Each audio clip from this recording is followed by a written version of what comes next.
All right, you pack of humor mavens, get ready. We're going to do something funny. So like, subscribe, and follow. This is True Really News. Hang on, I got to call my bookie. Why is that? I could make money off this. Just like, subscribe, and follow, because that's the thing to do. This is True Really News.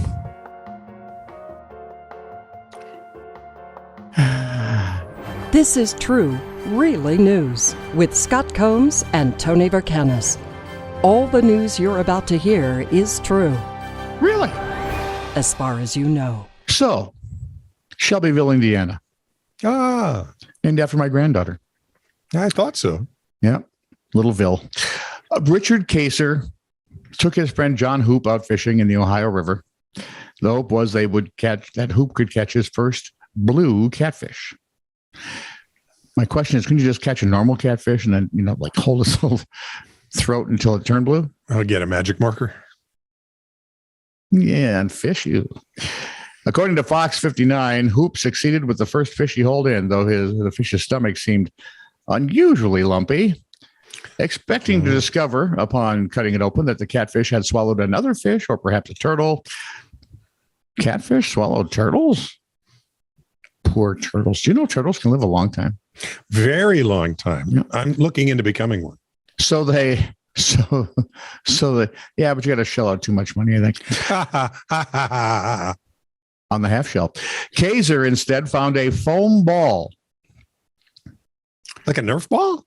Part of a foam ball, part of a fish, and a rather large adult toy. This sounds like some sort of aquatic sex party gone wrong. He said when it came out, John, my wife, and I couldn't stop laughing. My wife, of course, immediately covered my daughter's eyes and turned her away from it. No word on when Hoop's next fishing outing will be. But dude, you should quit fishing now. Because you are never going to top this catch. No. This is the best story you've got. Suddenly the old fisherman story about, it was this long when I caught it, that long after a couple of beers. Yeah, that ain't going to cut it anymore. Police have identified 18-year-old Laverius Patterson as the perpetrator of a robbery at a Charlotte convenience store. The store clerk who called 911 said the man robbed the business and then, in a fit of incompetence, accidentally shot himself. A witness told police they heard a gunshot. Not how this works. Coming from the direction the suspect ran and saw him limping away from the area. He went that away at a pretty brisk limp. It was a meander thud. Patterson was apprehended at a hospital. He is charged with robbery with a dangerous weapon, possession of a firearm by a convicted felon. And so he should, technically you're thinking he should know how to use this. Right. And apparently he did not. No. So see, if you watch all the police shows and the army shows and things, they always have their finger alongside the trigger above it. That way they don't accidentally pull the trigger before they want to. It's called indexing. Wow. It's like that guy at that grade school, the cop, or was he a sheriff? He took his gun out to show the kids. He didn't make sure it was safe. And when he reholstered it, he yanked the trigger, shot himself in the leg. That's better than anything else that could have happened. He did get fired. They said, "Oh, we're sorry you're hurt, but you got to go." They sewed that up. Yeah, it looks good. You're out. There's a big difference between paying one's respects and spraying one's disrespect. 51-year-old Lori Hines of Quitman, Texas. Texas has some of the coolest names. Yep. She knows this better than anyone. According to KLTV7, Hines was arrested and charged with state jail abuse of a corpse in 2021, in which Hines walked into a Tyler, Texas funeral home, made her way directly to an open casket, and spit on the corpse inside. Someone she knew? I hope so. Otherwise, this is a really weird fetish. I also hope she doesn't chew. A witness to the incident said Hines was angry with the family of the deceased. Okay. So you took it out on the dead guy. Well, he's not going to complain. Abuse of a corpse is a state felony in Texas, punishable by 6 months to 2 years in a state jail and up to $10,000 in fines. Oh, lady, stick to the sidewalk. It's cheaper and there's way less jail. You could have punched one of the family for less. You could have. You'd have been better off. Yeah. But no, you just can't control some people's spittle. Here's something a little less, I don't know, huxtui. Pawnbrokers, secondhand dealers, and scrap. That's why Hong Kong Phooey was never one of my favorite cartoons. Right? Google it. It's PH, not F. Yeah.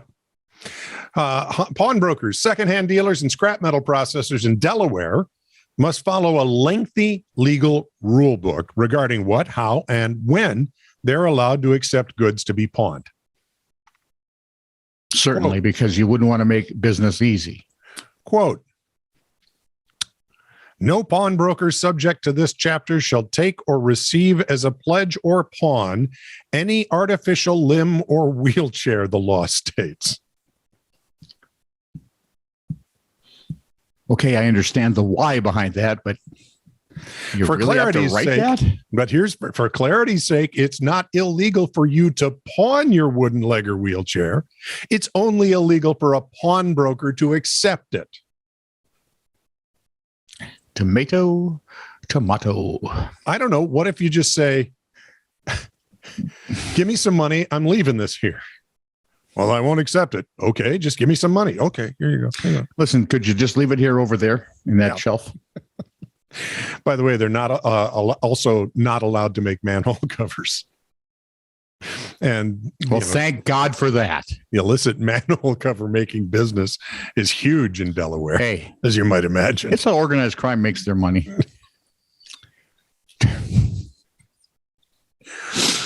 Harder to flip than a quarter, but heads are clank. Yeah. Fat Tony is now Flat Tony. Okay. Daniel Hughes was. Now I've got The Simpsons in my head. Exactly. Daniel Hughes was kayaking recently in the Ohio River in Maysville, Kentucky. Wow, we've got way too many places. Yeah. Ohio, Kentucky. When a bright yellow object tangled in debris on the riverbank caught his eye. KDKA TV was on the scene. When he inspected said yellow debris tangled in, he discovered that the object was in fact a helmet. Rather specifically, a firefighting helmet with markings identifying it as property of the Franklin Park Fire Department in Pennsylvania. Wow, it's a long way from home. We got the Ohio River. We're in Kentucky, and it's about 420 miles from home. Do helmets migrate? Not that I've heard of, but okay, just checking. No, I'm not as smart as I used to be. Maybe they do, and I forgot. Perhaps swallow grabbed it by the. Never mind. A laden swallow. Well, obviously, it's going to be helmet. Yeah, exactly. Might need help from his friends. Hey, Phil, come on, we'll take this. The helmet had an ID card still attached. We can take turns wearing it. Where'd you go, Phil? Get this thing off me! And when Hughes shared photos to the Franklin Park Fire Department Facebook page, Chief Bill Chicots got in touch and shared the story. The helmet belongs to Dale Voderick. Hi, Dale. Member of the fire department since 1974. Okay. 84, 94, 04, 14. 24. 48 years. Okay. Well, I was going to say 50 minus 2, but okay. That's how I came up with 48, but thanks. Okay, very good. Me too. It's new math. Dave lost the helmet during a water rescue in October of 2019, Chicot said. The rushing water failed to sweep him away 3 years ago, but it did rip his helmet off his head. Oh, man. That could have hurt. How are his ears? How's his chin? Right? Efforts to find it to come up empty. The well-traveled helmet is set to return to Franklin Park, where it will be displayed in the fire department's trophy case. along with the 2 swallows who are believed to have taken it. This is true, really news. Send email to titr@netradio.network.